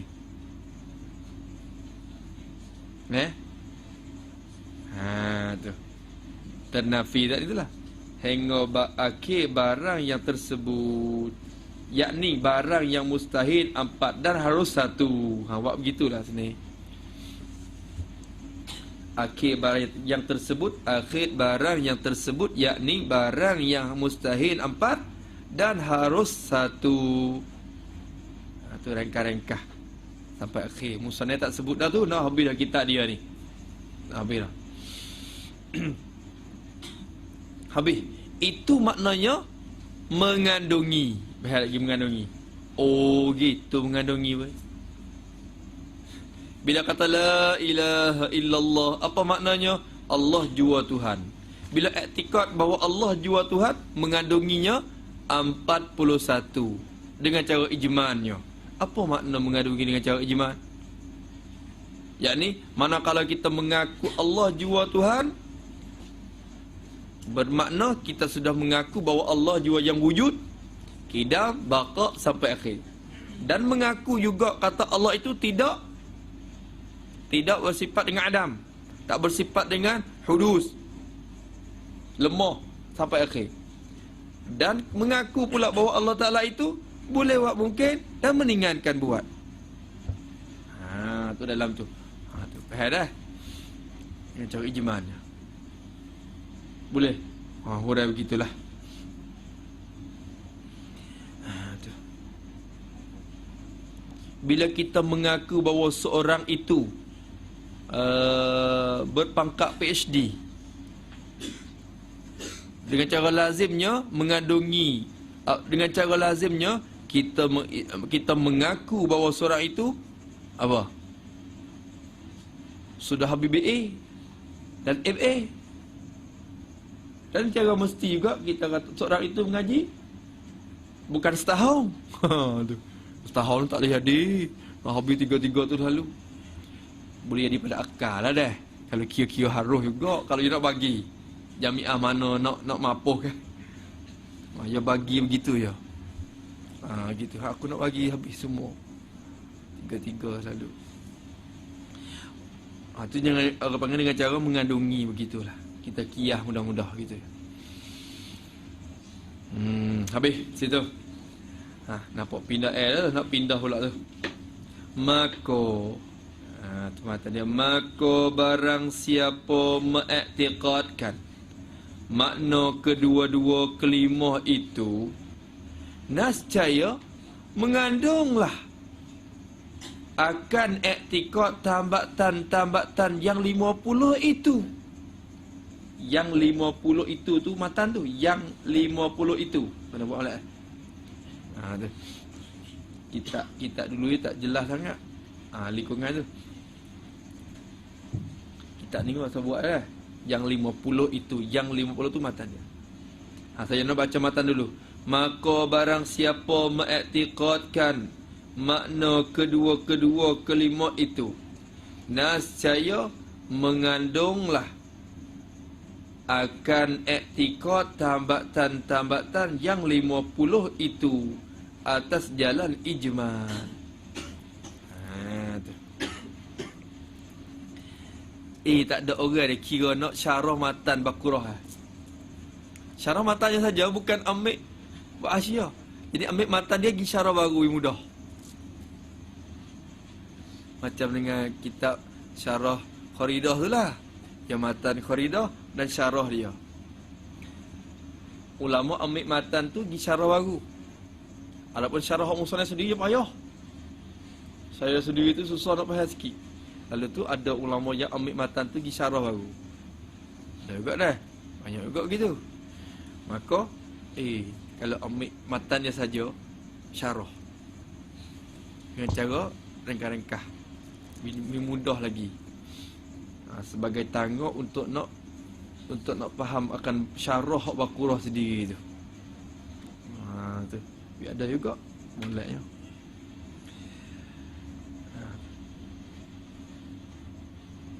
Dah. Nampak tak? Nampak tu dah. Buat.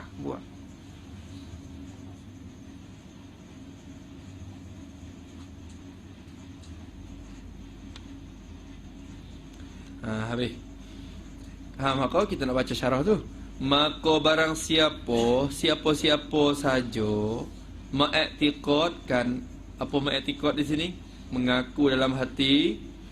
Siapa saja pun yang mengaku dalam hati dia, iktikad, pegang teguh dalam hati dia makna kedua kalimah itu. Kalimah tauhid itulah la ilaha illallah Muhammadur Rasulullah. Maknanya siapa-siapa pun iktikad dan pegang teguh dalam hati bahawa Allah jua Tuhan dan Nabi Muhammad itu satu utusan dari utusan-utusan Tuhan. Tu dah. Tu makna kedua kalimah tu. Siapa dia iktikad begitu, nascaya, tu kau jawab dia. Nascaya mengandunglah, bersangkut paut, bersangkutan, berkaitan, melazimi, mengandungi. Tu dan melazim atau tafsir pula. Mengandunglah dan melazimlah. Hak tu lah tu, dua-dua tu. Kita ngaji tadi dah kan? Makna mengandung tu melazim dengan makna tadi.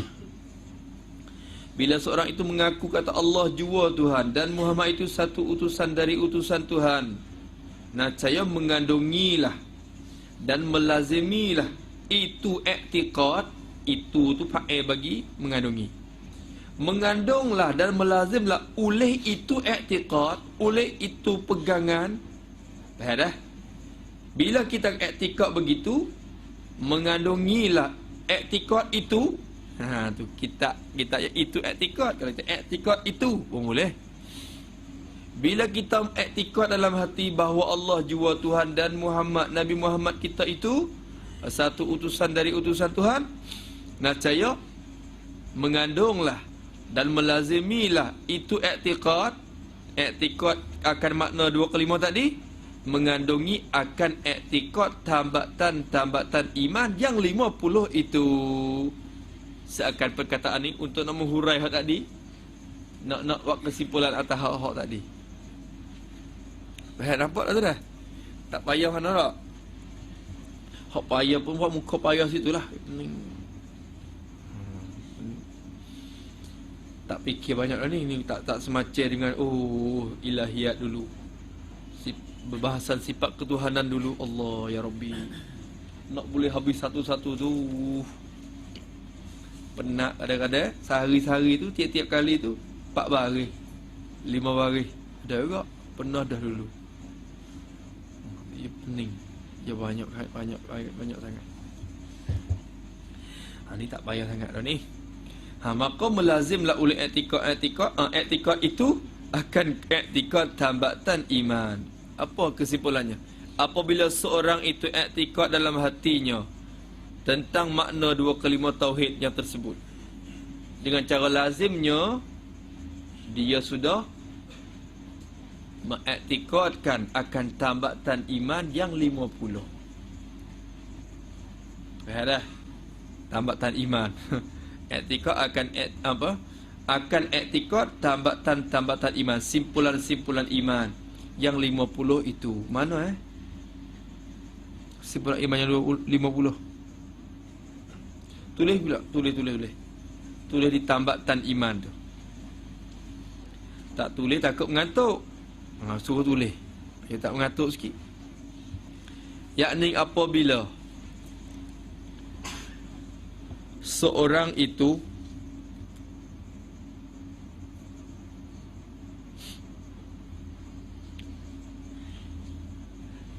pegang teguh pegang teguh dalam hati bahawa Allah jua Tuhan. Bahawa Allah jua Tuhan.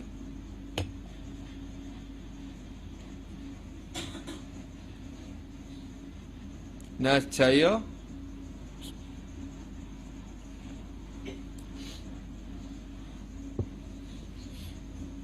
mengandungi pegangan tersebut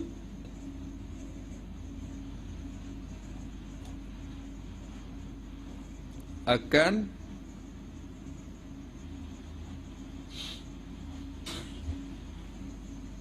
pegangan Allah itu wujud,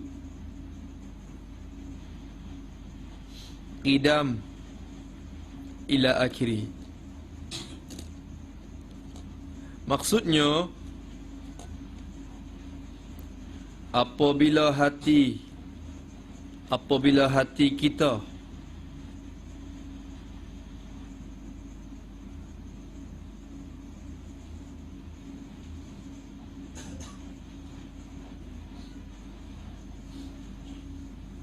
kejap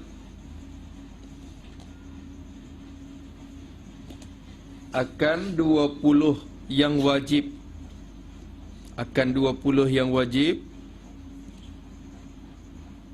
dan 20 yang istihalatul mustahil,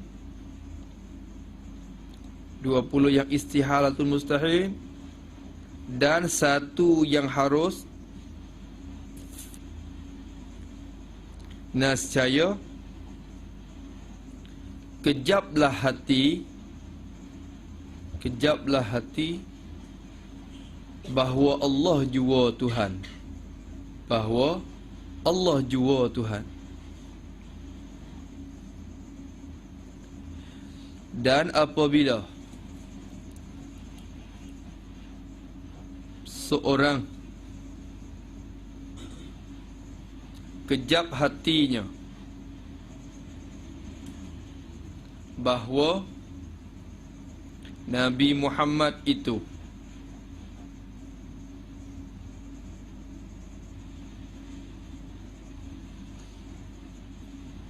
mesti bersifat benar, amanah, fatanah, tabligh, tidak dusta, tidak khianat,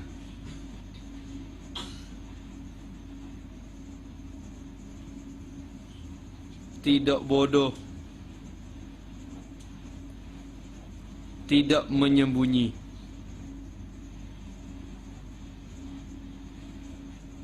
Dan harus bagi Nabi satu sifat. Nescaya kejaplah hati bahawa Nabi Muhammad adalah satu utusan dari utusan-utusan Allah. Habis itu. Hilang ngatuk sikit. Tulis banyak sikit apa. Lepas tu cara baca je kena baca wakah lah Bimolek. Baca wakah tak kena, tak pula. Tak faham juga. Tu dah tak. Lama dah tu. Boleh. Sepak tak apa tu. Yang tak ada lagi tanya-tanya yang dia tu. Katanya, kalau begitu bila seorang itu mengaku kejap dalam hatinya bahawa Allah jua Tuhan dan Nabi Muhammad itu satu utusan dari utusan Allah, sudah bermakna dia mengandungikan iktikad, sudah bermakna dia itu mengiktikad bahawa akan tambatan yang 50 itu. Dah. Tambatan yang 50 itu. Tambatan iman ataupun simpulan iman itu terjemah daripada akidah itulah, akidah dalam bahasa Arab. Tambatan iman yang 50 itu sebagai kandung atas jalan ijman. Atau mana ni sebagai ni? Maf'ul mutlaq bagi mengandunglah. Nascaya mengandunglah dan melazimlah itu i'tiqad akan i'tiqad tambatan iman yang 50 itu. Mengandunglah sebagai kandung, sebagai berkaitan dan bersangkutan atas jalan ijman, atas jalan umum saja. Tu faham tu lepas dah. Boleh. Dan adalah ia apa? Ia mana? Dan adalah ia mukmin yang lepas daripada kekal di dalam neraka. Ia mana? Susah kau ia pun Melayu ni. Ia mana? Barang siapa, alhamdulillah. Alhamdulillah. Nampak jalanan tu. Jalan nak boleh faham dah tu. Tu. Kalau boleh baca Baqarah, boleh baca kitab Jawi yang lain, saya rasa. Boleh baca kerana bila kita lalu yang susah dah, hak mudah-mudah lagi. Biasa ya. Supaya dia kata boleh pandu, boleh bawa kereta ke Mesir ni. Siapa yang dapat bawa kereta dalam negeri Mesir, ia akan dapat bawa kereta seluruh dunia. Seluruh dunia. Dia takkan jadi kesusahan dah. Nak dibawa di mana-mana boleh. Kalau dia dapat sudahlah melalui bawa kereta di sini Mesir. Tengok orang. Kalau kita boleh bawa Arab, bawa kereta di Mesir ni, akan boleh bawa seluruh dunia, di mana-mana pun pergilah. Begitu. Kerana tempat dia susah.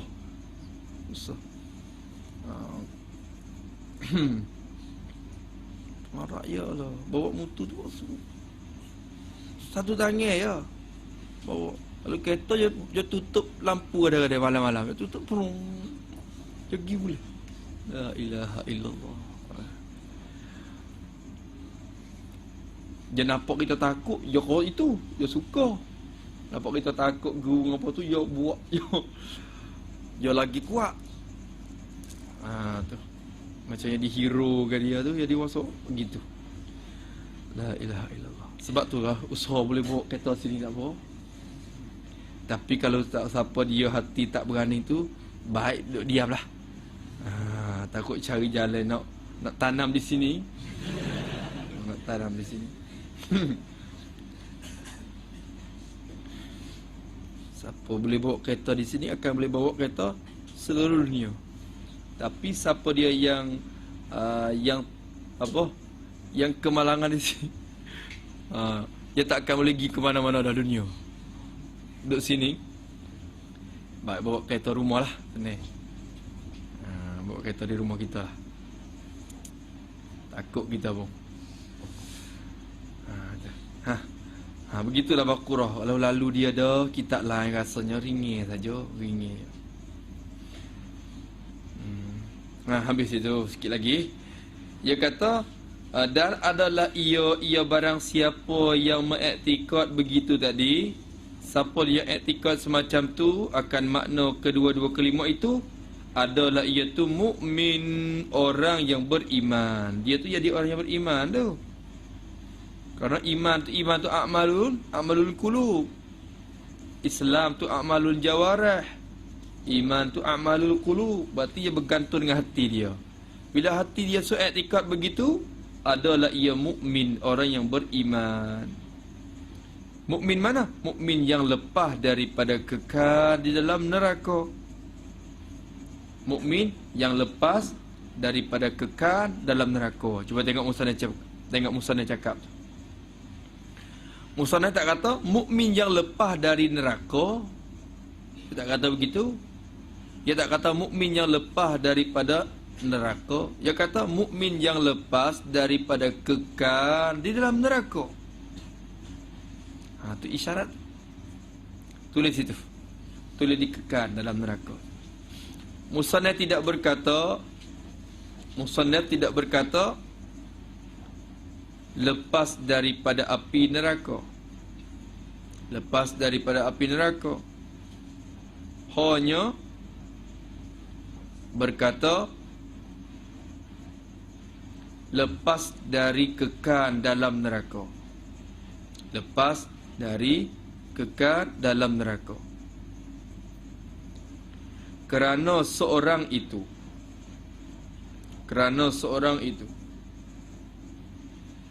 kalau ia mati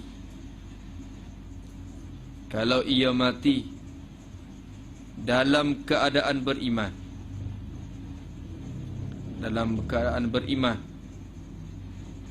dan i'tiqad begitu,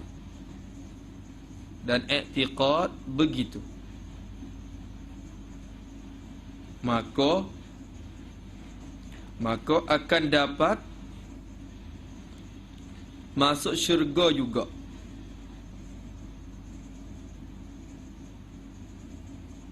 Walau banyak kejahatannya.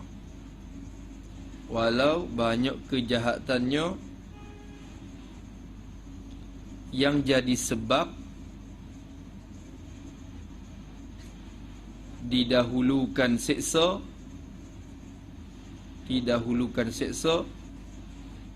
di dalam neraka. Sekat tu dah. Tu. Sebab itulah iman ni penting sekali. Yang paling tidak, iman ini akan melepaskan kita dari kekal dalam neraka. Walaupun sentuh juga dengan api neraka, waliyazubillah, tapi paling tidak lepas dari kekal dalam neraka. Sebab tu jaga iman tu malah tu. Jangan buat mencuai-cuaikan, bermain-main dengan masalah akidah yang ni. Utamakan dia dalam pengajian kita dulu. Lepas pada kita teguh malah, kita pergilah di mana-mana saja. Dalam tanah ke, dalam laut ke, atas bukit bukau mana ke, kita akan selamat.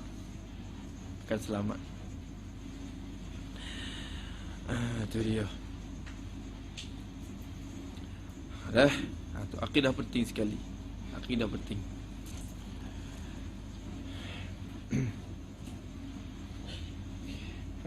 Jaga situ.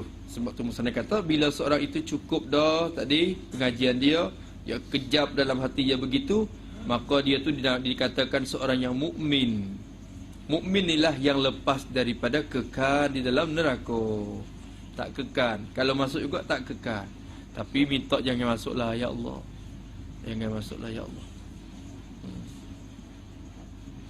Tak masuk di mula lah sini. Kerana kalau sebentar pun dah, sehari pun alfasanatin dah. Sehari pun alfasanatin mimma ta'udun dah tu. Kalau kira tak mahu juga kita.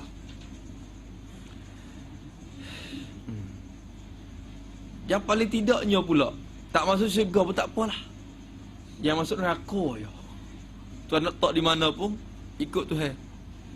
Tu paling tidak. Kalau nak boleh lagi masuk syurga lah. Tapi kalau tak masuk syurga juga pun tak apa. Jangan masuk neraka je. Ada dah. Tuhan tak di mana-mana, di bucu dinding mana pula. Tak apa. Tapi yang masuk neraka je. Kena tak tahan neraka tu. Terjaga dah. Dan makna i'tiqad itu apa pula i'tiqad? Tu nampak mengantuk belakang dah, tapi nak pergi juga sikit lagi. Dan makna i'tiqad itu mengkejapkan akuan hati dan menetap. Yang mengantuklah mengaji gini ni kena takbir, tak apa. Tu kena ceramah takbir. Ceramah takbir, tak apa mata celak sampai pukul 2 pukul 3 tak apa. Tapi kalau qalan musannif bermula. Mulailah bila bermula tu mula. Mula mengatuk. Tu.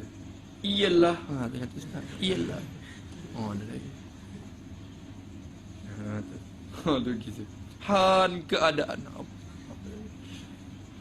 Wallahu alam. Jaga klik. Gitu. pengajian. Ilmu ni ya aqabah juga. Aqabatul ilmi ni besar juga dah. Imam Ghazali letakkan aqabatul ilmi, aqabah yang pertama dalam Minhajul Abidin. Kerana ilmu ni merupakan aqabah besar. Nak melangkah bukit ni boleh ni bukan senang. Kena tekun rajin sungguh-sungguh untuk nak langkah aqabah ni. Dah. Habis dia tu. Kata musannif rahimahullahu taala, maka dan makna i'tiqad itu apa? I'tiqad ni apa Makna i'tiqad tu ialah khabar dia mengkejapkan akuan hati, dia kata. Tu i'tiqad. I'tiqad ni mengkejapkan, mengkukuhkan akuan hati, barang yang hati mengaku. Tu akuan hati.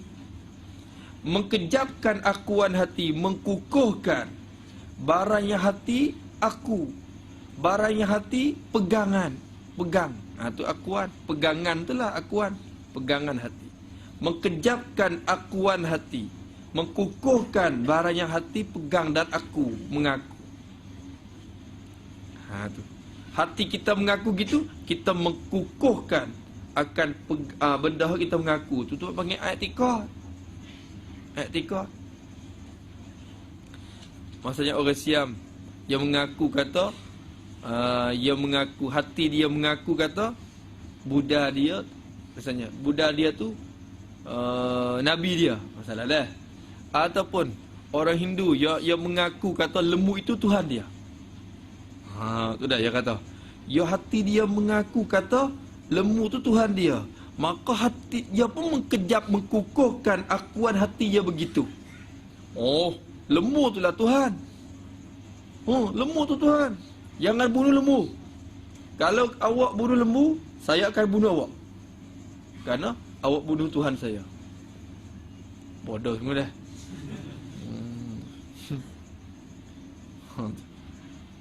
Lembu tu Tuhan weh. Tuhan dia.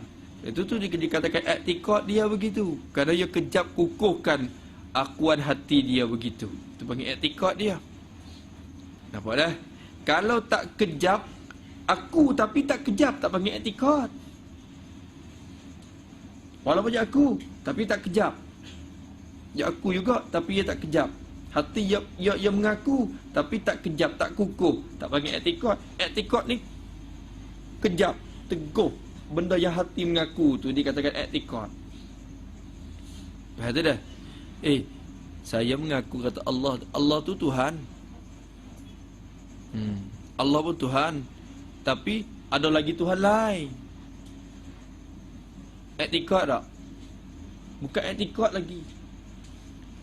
Tak masalah i'tiqad tu lagi. Kerana dia tu tak kejap lagi. Jaga-jaga tu pasal hurai tu ada sisir tu dah. Masya-Allah. Jara-jara nak temung ibarat macam ni. Mengkejapkan akuan hati dan menetap tu lah dah. Dan ni atau pada mengkejap dan menetap hati dengan satu-satu perkara. Tu orang panggil i'tiqad. Menetap hati dengan satu-satu perkara. Tu.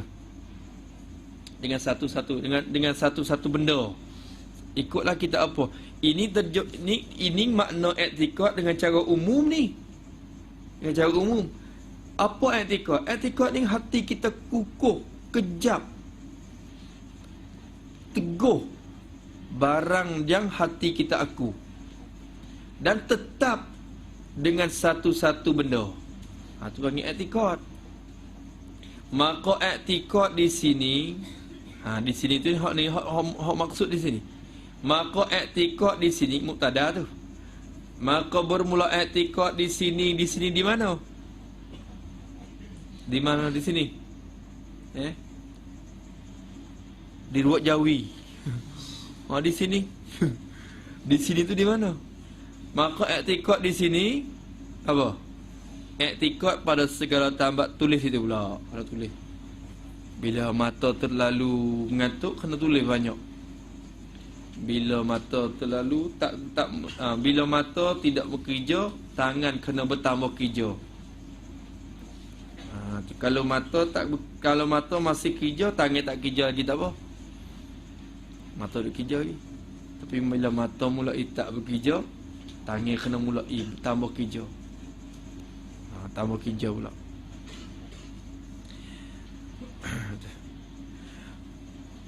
Tulislah di sini, yakni i'tiqad pada segala tambatan iman.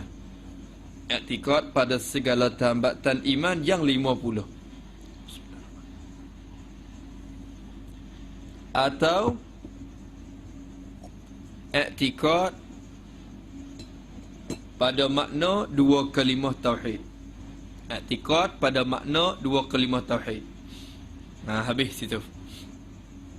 Boleh dirojak dua lah. Ingat di sini tu, di sini pada tambatan iman yang 50, ataupun di sini yang pada makna dua kalimah tauhid ni.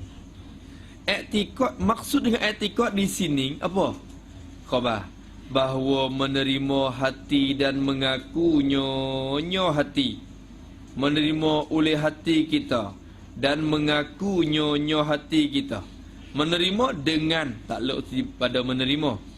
Menerima hati kita dan mengakunya hati kita.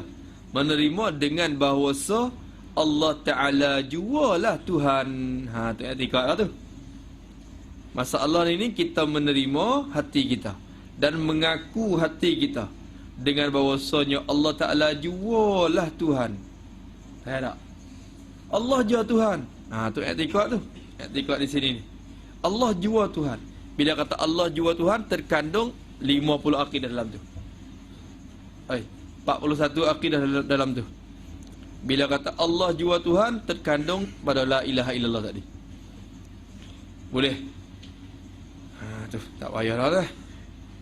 Dan mengakunya dengan bahawasanya Allah Ta'ala jua Tuhan.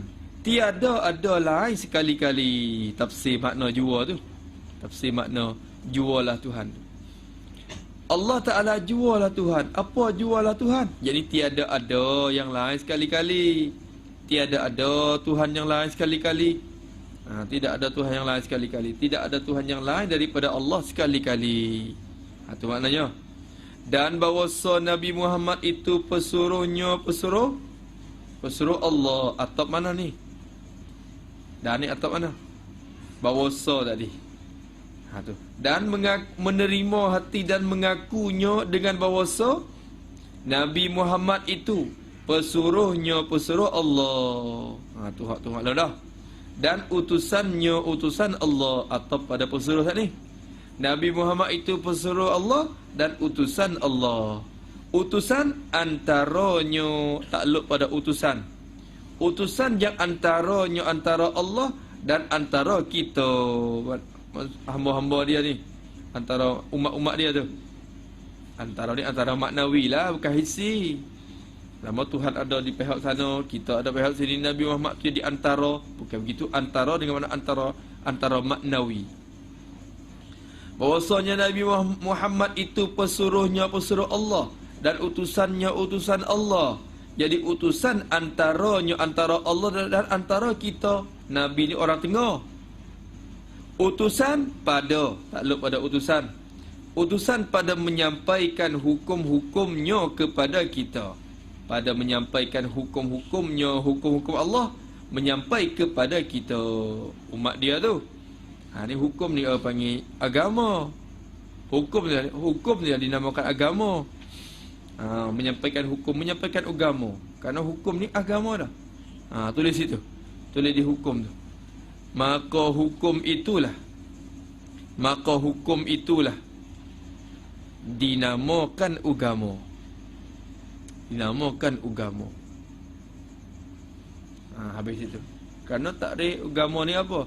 Ma syara'ahu Allahu ala lisan nabiyhi minal ahkam. Tu takrif agama.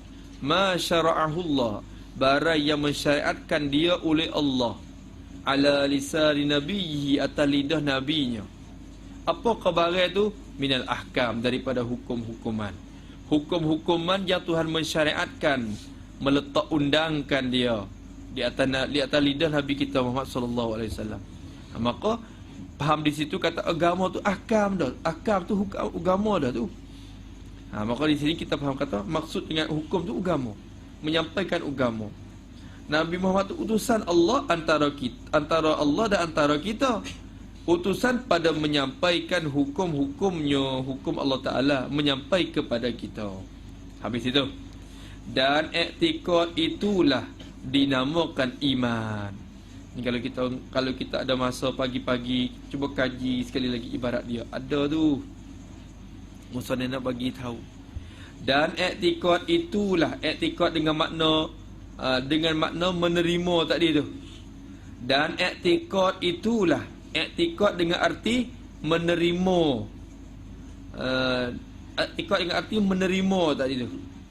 Mana menerima mana? Menerima hati dan mengakunya tadi tu. Dan i'tiqad itulah, i'tiqad dengan arti menerima hati dan mengaku hati tadi. I'tiqad itulah dinamakan iman. Itulah dipanggilkan iman. Iman. Kita tak percaya. Percaya ni apa percaya? Percaya ni i'tiqad. I'tiqad. I'tiqad apa? I'tiqad jadi mengaku hati dan menerima hati tadi tu. Itu panggil iman. Iman. Nampak tu dah? Tak payah tu dah. Tak payah mana dah. Tu dia. Tak tengok je lagi ni. Tu. Tak tengok je lagi ni. Kau apa dah tu? 9.30 ya?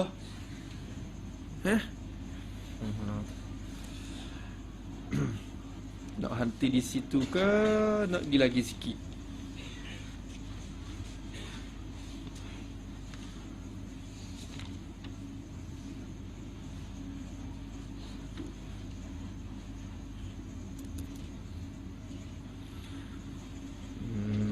Tu dia.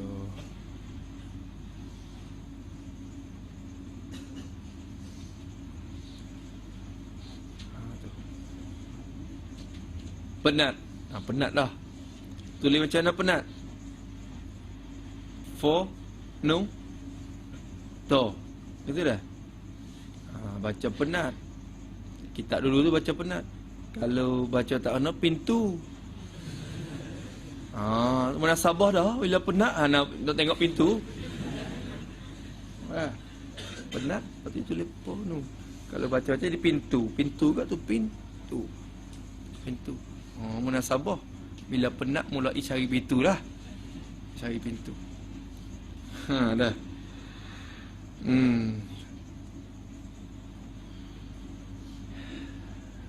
Ada di mana ni? Nak baca gitu-gitu pun boleh ni. Cepat-cepat lalu dah. Tapi tak itu kok. Dan mengucap seorang akan dua kelima itu artinya bertutur dengan keduanya, menunjukkan kita orang-orang yang mendengarkan ucapan itu atau i'tiqad itu dan memberi ketahuikan kita dengan dia. Maka sebab itulah jadi orang-orang yang mengucap dua kelima syahadah dengan ikhtiarnya serta i'tiqadkan makna keduanya itu orang Islam. Tak pening apa tu? Maka dilakukan hukum-hukum Islam sertanya. Lagi mukmin, maka dimasukkan dia ke dalam syurga. Dan jika mengucapkan keduanya pada hati dan i'tiqadkan makna keduanya di dalam hatinya, maka dibilangkan orang itu orang Islam jua di sisi kita, kerana aman dengan zahir daripada ikradnya. Maka wajib atas kita membicara sertanya sebagai bicaraan orang-orang Islam, dan pada hakikatnya munafik. Maka Allah Ta'ala jualah yang mengetahuinya sebelum nyata tanda nifaknya itu. Tu. Kena berhenti situ dulu. Henti situ dulu barangkalinya. Ada noktah yang penting pula. Kalau kita kacai lagi luput noktah itu. Kemudian kata, maka mengucap seorang akan dua kalimah itu menunjukkan kita atas i'tiqad itu. Tu. Nampak dah? Sebab i'tiqad ni benda dalam hati. Kita tak tahu kata dia tu i'tiqad apa, melainkan kita melalui zahir tu ya. Dia kata la ilaha illallah. Oh, ia beriman. Padahal belum tentu lagi lah hati dia. Itu ialah sebagai dalil kita ni. Yang etikad kita belum tentu, kita tak tahu. Dalil kitanya di la ilaha illallah tu je. Sebab tu bila dia mengucap la ilaha illallah, haram darahnya. Kita tak boleh buat apa dah. Tak boleh buat apa dah kita. Nanti sambung semula insya-Allah. Ada soalan tak ni? Yang mudah sangat soalan ni lah. Tak ada soalan. Mudah, mujuk. Kemudian kata dan mengucap seorang akan dua kalimah itu. Wallahu a'lam.